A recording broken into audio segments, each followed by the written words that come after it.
We are recording. Alright, it is Tuesday, April 23rd, and it has been one freaking crazy day.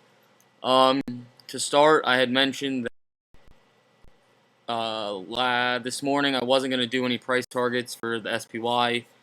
I wasn't really going to do any price targets for anything. I was kind of just going to hold on to what we had pre-established in the last video and the video on Sunday with my weekly outlook. Unfortunately, the Ustream, the way this is set up, it makes me have to set up the microphone every single time. I was in a rush yesterday. I forgot to do that. As a result, nobody could hear anything. Didn't really matter. All I did was talk about what had happened during the day yesterday, which is kind of what I'm going to do today. It's only 3:10, so there's about 50 minutes left in trading. So I'm not really going to do any targets right now. What I'm going to do is hold on, this kid is killing me right now. What I'm going to do is go over what we saw today and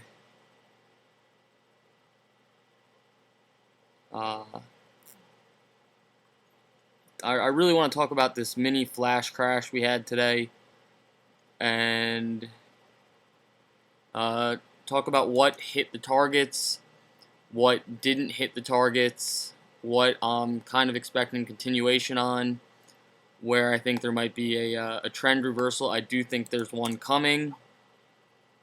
And I think what happened was with that flash crash, did it get hacked? The Associated Press Twitter, maybe. I mean, I'm not a computer expert. I can't really say. What I can say is that kind of falls in line with how they would change the trend and how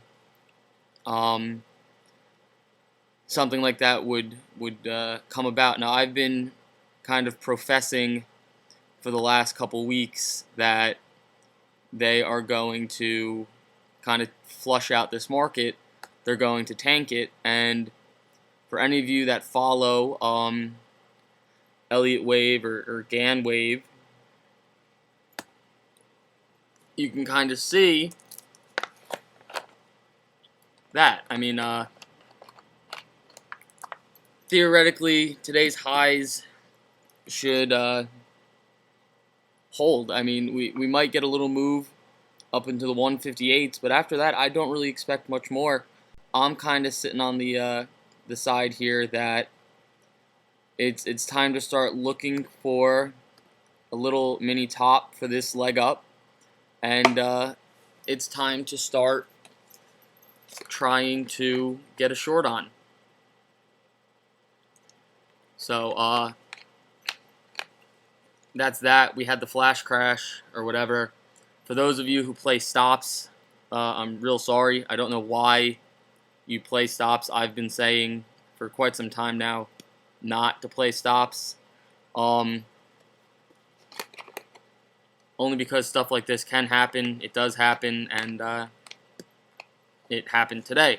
With that being said, just quickly looking at this chart, it does look like we're going to end up green tomorrow just on what I'm seeing right now. Obviously, news and stuff can change after hours. That might cause us to go red. We do have a pretty significant POMO day tomorrow, is it? I want to say it's tomorrow. Maybe not. I'm going to check real quick here for you. Wednesday, no, nothing crazy, but today was only 1 billion, and we got a nice little ramp job up. Friday should be interesting, and then next Tuesday should be real interesting as well. So as far as upside, I do see a little bit of upside. I'll come out with a target after hours tonight, just so that I can look at everything in front of me when I have time. But what I really want to get into is not so much Netflix, because that was an earnings play. Not so much Amazon, although Amazon did break our target of 266. Unfortunately, with the Amazon play, it has earnings this week, so we weren't going to get the return that we had hoped for and that we had discussed that we go after. I'm looking for pretty significant returns. I like to shoot for 300, 400%, and then whatever it falls after that, so be it. But Amazon wasn't going to give us that. This LinkedIn swing play that we had with the target of 179, 180, we have nailed this bitch literally since last week when everybody was looking to get short still. We called a reversal, and these 180s, they were at, what were they at yesterday? We had this, they were at like 0.85, so we'll say for the sake of argument, you missed that, you got them at 1, you're looking at 660% on that, which is fucking awesome. That's what we look for, that's what we do. Very successful week for LinkedIn, and I don't really expect that to change anytime soon. With that being said, I mentioned in our last video yesterday, nobody could hear me though, which was my fault. I'm kind of expecting LinkedIn to have a big blow off top. I don't think it's here yet. Is this what I was looking for? This might be it. I don't think it's here yet. I think that it is coming.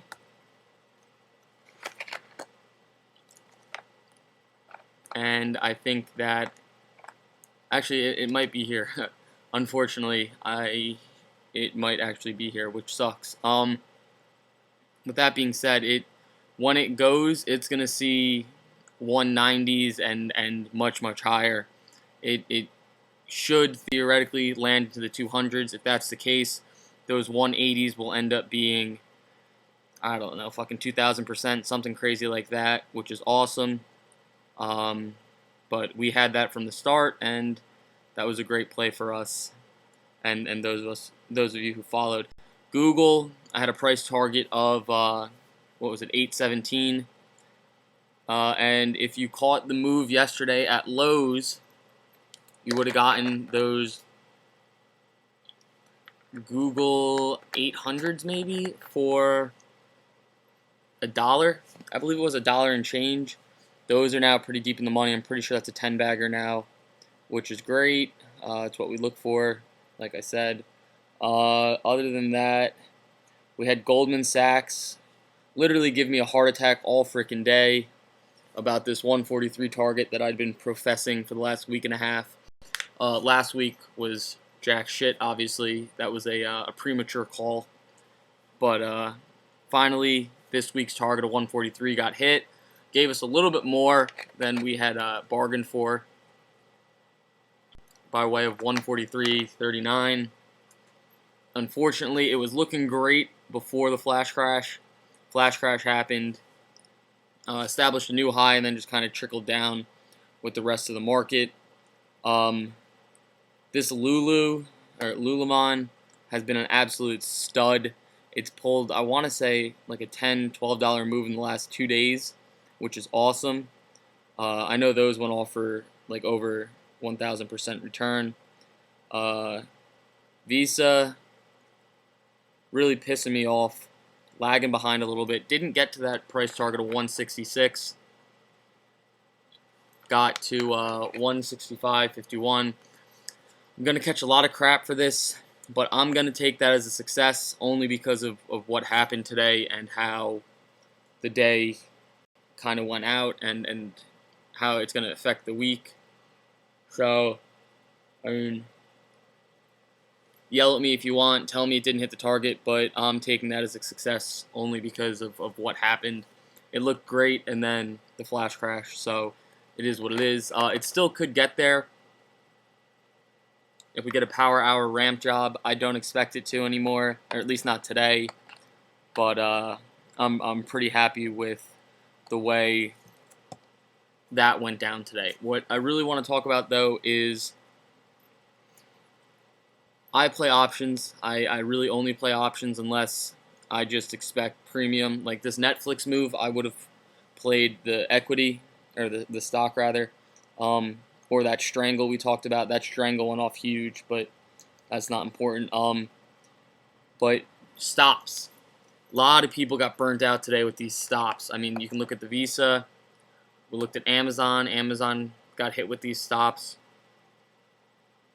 If you get hit with these stops, you're going to lose. 9 times out of 10, they'll hit your stops before they go and run the stock, and any big move and any big change in premium, they can see your stops. Popular contrary belief, they know where your stops are. They know where everybody's stops are. They can see whose stops they're going to hit. They look at it, and then they'll go and make the move. So unless you're not going to be around for the day to trade, which if that's the case, I don't know why you're going to trade that day anyway. But if you're not going to be around, I guess you have to use stops or something. But if you're around, stops are just not an option. You should be able to actively manage your portfolio and what you're playing and all of that. What I did forget to talk about is Priceline today. We had a target for Priceline of 697, I believe. Let me just check real quick. Yeah, 697. I actually haven't looked at these contracts today, only because it's been a very chaotic day for me. Woke up early, took a nap. But the 697s, and those were a nice 100% play. Problem with Priceline is it's really overpriced. But if you caught the move at the beginning of the week, it paid out pretty nicely, and I'm pretty happy with that. Let's see. That's just today. Let's see what happened yesterday. Excuse me. Alright, so you would have gotten, we'll say 5. You would have gotten 240%, something like that. So that's a nice little play there. But like I said, Priceline is very expensive to play because it puts in massive moves like nothing. So that's something to keep in mind for the future. Like I said before, I will come out and put price targets tonight after close. I got a couple things I have to go to school for and handle there. But it's been a real nice week and a half, 2 weeks for us now. And it doesn't look like it's going to stop anytime soon. We're getting incredible volatility, which is what we like. And everything looks like it's playing right in tune with what we expect as of right now. I will say, however, Netflix, as far as tomorrow, I want you to look at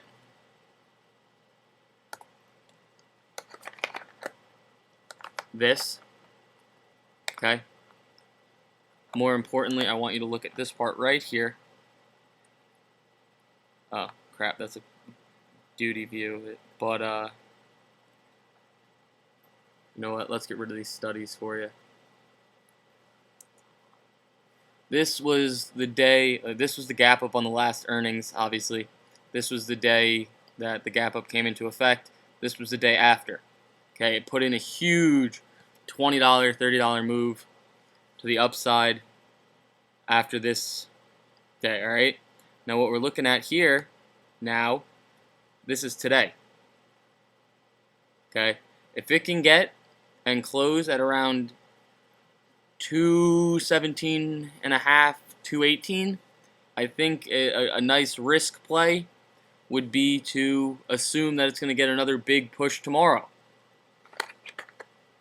That seems to be the nature of the beast for Netflix, and I don't expect that to change.